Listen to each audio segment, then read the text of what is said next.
a formalização desse cessar-fogo agora, Walid. Seja muito bem-vindo e muito obrigado.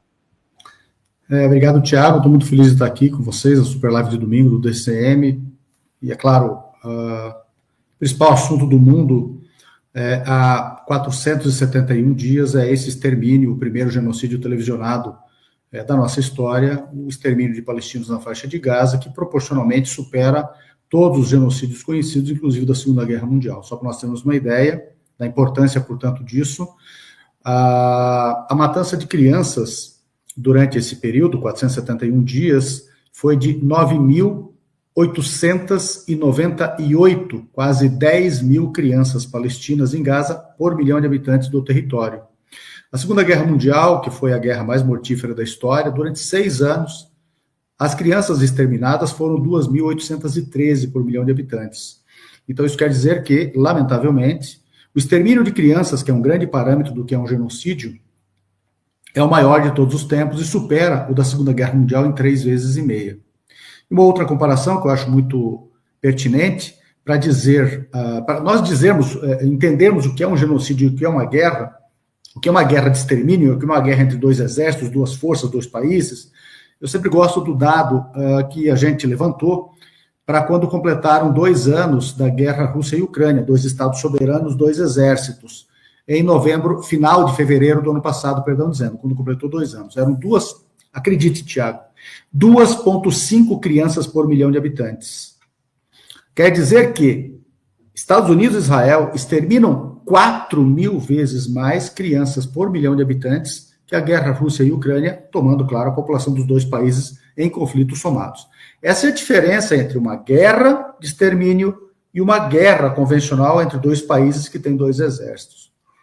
Agora, quanto ao acordo, que é a razão de nós estarmos nessa tarde, e eu agradeço muito a oportunidade mais uma vez, o mais curioso nisso é que os termos deste acordo são exatamente os termos mediados também pelo Egito e pelo Catar, que vieram a público no dia 22 de novembro do ano passado. Retrasado. 2023 ainda. Era para entrar ajuda humanitária, tal qual está entrando, inclusive a contagem de caminhões para entrar era exatamente a mesma, 600 caminhões dia. Era a troca de prisioneiros israelenses em mãos de palestinos por palestinos em mãos israelenses, e naquele momento a quantidade de palestinos exterminados não chegava ainda a 13 mil, sem considerar, claro, os desaparecidos sob escombros. Nós estamos agora selando exatamente o mesmo acordo, 13 meses depois, 13 meses de extermínio para nós estarmos implementando, que é uma trégua, com o nome de cessar-fogo, exatamente aquela que foi assinada e rapidamente destruída, implementada rapidamente, houve uma pequena troca de prisioneiros, em 22 de novembro de 2023. Precisamos ter mais 46, agora nós estamos com 58 mil, com os desaparecidos nos escombros, 58.759 exterminados. 2,7% da demografia de Gaza. Isso daria 5 milhões e meio, quase, na verdade, 6 milhões no Brasil, e daria mais de 20 milhões na Europa atual, a demografia atual para a geografia da Segunda Guerra Mundial. Esses termos de acordo também são exatamente aqueles que o Brasil propôs quando presidia na condição de membro rotativo do Conselho de Segurança entre outubro e novembro de 2023. Esses termos são os mesmos aprovados no cessar-fogo determinado pelo Conselho de Segurança, sem o veto dos Estados Unidos, em 28 de março do ano passado, nesse caso, 2024. Precisamos, afinal de contas, alcançar o maior extermínio de crianças da história, o maior extermínio de mulheres da história, o maior extermínio de civis da história, a maior matança proporcional, considerando o tempo de matança da história. A matança atual, se reproduzida na Segunda Guerra Mundial, teria mais de 100 milhões de mortos, bem mais que os 70 que teve na Segunda Guerra Mundial. Precisou isso tudo para nós chegarmos a este momento? É. Esta é uma pergunta dirigida aos Estados Unidos, não a Israel. Israel não manda neste conflito. Não manda no Conselho de Segurança. Quem manda são os Estados Unidos. É uma pena. Você toca num ponto fundamental aí, Walid, né? Se tudo já estava planificado, né? Parece meio sádico que os termos se mantenham, inclusive, a mesma feição daquilo que já estava posto há mais tempo. Quer dizer que essas vidas todas foram em vão. Literalmente foi uma extensão recreativa desse conflito, né? Não, foram em vão, especialmente porque havia um acordo para libertar estes mesmos prisioneiros israelenses em novembro de 2023. 23, imagina, passou 24, entramos 25 já. Isso quer dizer uns meses depois. Isso quer dizer que o objetivo de Israel não era libertar os seus prisioneiros. Isso quer dizer que nunca foi essa balela de destruir o Hamas. É destruir a sociedade palestina em Gaza. É destruir toda a sua infraestrutura e promover um extermínio que, pela eliminação em quantidades industriais de mulheres, quer dizer, ventres, mães e crianças, colapsar a capacidade reprodutiva da sociedade palestina. Quer dizer, é parte daquilo que o sionismo, como projeto colonial, sempre teve como seu plano primeiro, a limpeza étnica na Palestina. Não tem outra explicação. Com ascensão e assinatura no cheque em branco, não só dos Estados Unidos, em especial pelo financiamento, mas quase que pela passividade do mundo ocidental, de maneira geral, né, Walid? Passividade e participação. Apoiando o discurso de Israel de que queria destruir o Hamas, e ao mesmo tempo Israel sentava para conversar com o Hamas e está implementando uma troca de prisioneiros com o Hamas. Ou seja, a farsa de que é a destruição do Hamas, como foi outrora uma farsa a destruição da OLP, como era uma farsa que o Arafat era um terrorista, tudo isso sempre teve um só objetivo: completar a limpeza étnica que o sionismo não conseguiu até os dias de hoje.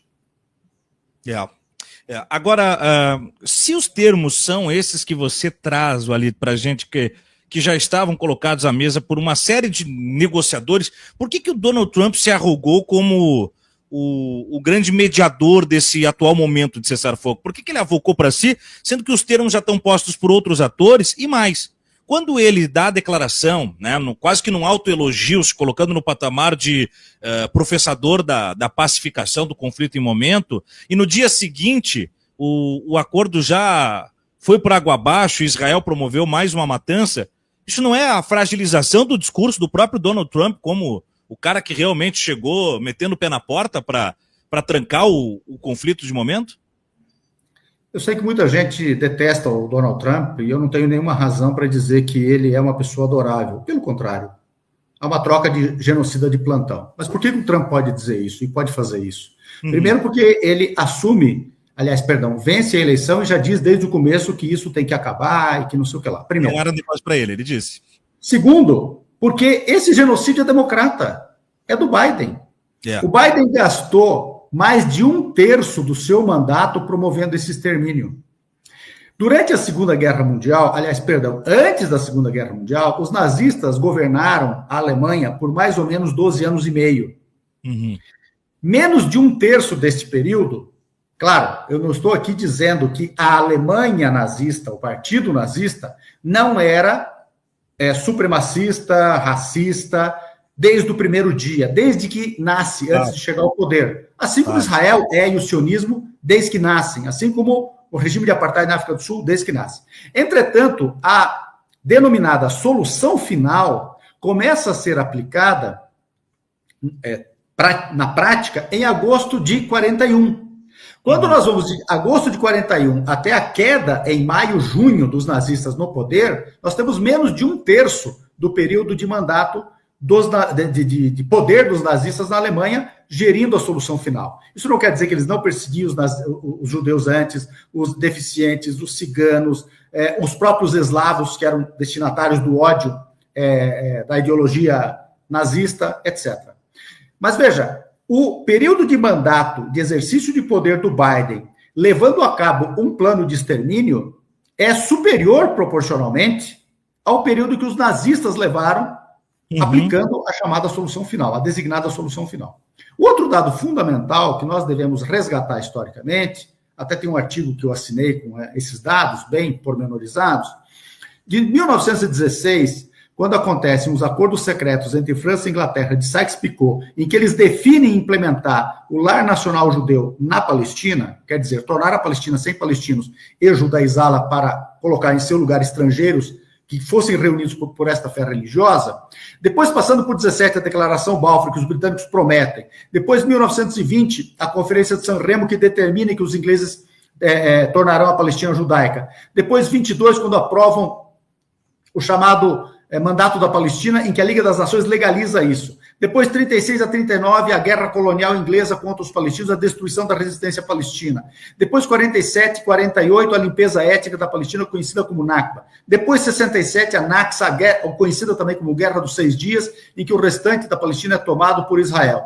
Tudo vai acontecendo, todos os momentos decisivos, Tiago, em que Estados Unidos tomam parte da solução final para a Palestina, para judaizá-la, despalestinizá-la, não há um só republicano no poder. Sempre foi um democrata no poder. Esses dados históricos merecem ser melhor escrutinados. E eu iniciei respondendo a você que eu entendo que tem muita gente que detesta o Trump, e com razão.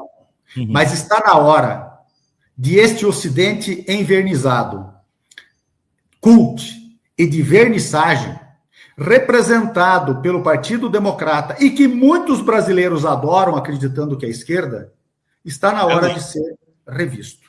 É verdade. É mais ou menos aquele memezinho, né, Wally, da bomba que é solta ali, com toda preta com os republicanos, e ela com o arco-íris aí da causa LGBTQIA+, ali, pelos democratas. Tem uma máxima norte-americana até de que os republicanos arrumam as guerras que os democratas fazem. Isso é uma coisa que historicamente, no comparativo, a gente pode ver que não só esse conflito em especial, a historicidade dele, como outros momentos de invasão norte-americana eram sob a tutela de governos democratas, né? do Partido Democrata.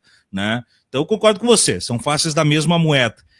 Mas nesse caso, o Trump sempre se arrogou como mediador desse conflito, e é ali que eu queria chegar, mas por um cálculo pessoal. Né? Esse conflito não é legal, ele não quer herdar esse conflito do Partido Democrata. Não que ele queira essa pacificação, né?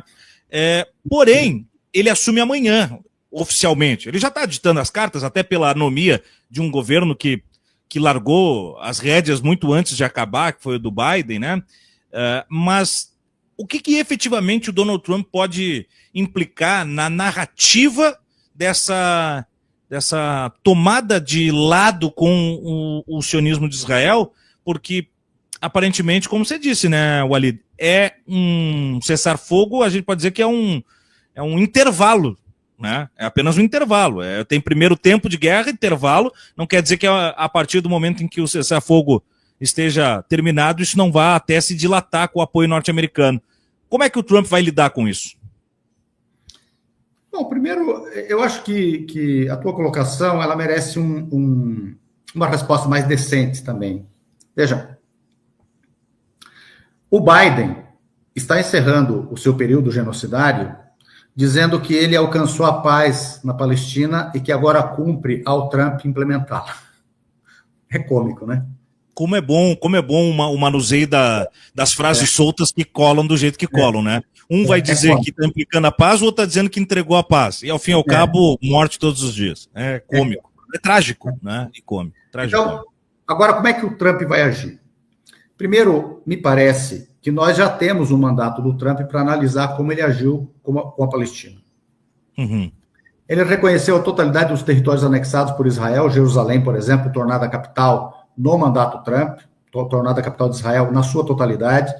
Entretanto, ele aplica uma lei de 95, cujo patrocinador foi o então senador Joe Biden, que permitia a qualquer presidente estadunidense que mudasse este status de capital, ou seja, como reconhecimento estadunidense, e alterar a sede diplomática estadunidense para Jerusalém. O Trump apenas implementa essa lei. Mas o Trump vai além. O Trump proíbe que o escritório da OLP permaneça em Washington. O Trump proíbe, aliás, cancela a totalidade da ajuda, interrompe da ajuda, contribuição estadunidense para a UNRWA, a Agência Especial das Nações Unidas para os Refugiados Palestinos, que, na verdade, é a garantia que os refugiados palestinos continuem existindo nos campos refugiados, com o direito de retorno que está na Resolução 194, de 11 de dezembro de 48, e que é cláusula condicionante da Resolução 273/3, que admite Israel como Estado membro da ONU em 11 de maio de 49. O Trump faz mais. O Trump implementa os chamados, realiza com uma parcela de países árabes, dentre eles, mais destacadamente, Marrocos e Emirados Árabes Unidos, a normalização com Israel, sem o pressuposto de reconhecimento do Estado palestino, que foi lançado em 2002 pela Liga Árabe. Quer dizer, os árabes nunca negaram a normalização, entretanto, exigiam que o Estado palestino fosse reconhecido para normalizar. O Trump pega e inverte isso. E o Trump, ao mesmo tempo, implementa, ou melhor dizendo, apresenta um acordo chamado Acordo de Abraão, em que os palestinos passam a ter autonomia e não Estado, nas seguintes condições. Primeiro, não terão soberania terrestre, ou seja, não terão controle sobre fronteiras terrestres. Israel pode manter o seu exército dentro da Cisjordânia, não fala uma palavra sobre a remoção dos colonos, os palestinos não terão direito a exército, as fronteiras não terão soberania aérea, não terão soberania marítima, todas as alvândegas serão israelenses, o subsolo só poderá ser explorado por acordo com Israel e, por fim, a cereja do bolo que pouca gente sabe. Os palestinos só poderiam ter relações diplomáticas com países autorizados por Israel. E se, porventura, um determinado Estado passasse a ser interpretado como hostil por Israel, os palestinos deveriam também romper relações diplomáticas. O que ele vai fazer agora? Ele vai implementar isso, dizendo que é o seu plano de paz e dizer que a janela perdida lá de trás, porque os palestinos não aceitaram isso, claro. Aquela foi uma janela perdida, ele vai culpar os palestinos, vai culpar os democratas, nos casos como democratas com muita razão, evidentemente, porque os democratas, o Biden, quando é candidato, ele promete reverter tudo isso. Não reverte a capital, Jerusalém, não reverte nem a admissão do escritório da OLP como representante dos palestinos em Washington, é revertido. Absolutamente nada. Então, o Trump já tem um governo em que ele implementou essas coisas todas que eu acabei de citar, e ele não vai agir diferente. E ele já fez questão de mandar 2 vazamentos acontecerem antes de acontecer a assinatura do acordo. Primeiro, que Israel tem o direito de atacar Gaza se sentir alguma ameaça. Isso é carta branca. O que Israel está dizendo o tempo todo quando ataca os palestinos? Que ele sente alguma ameaça.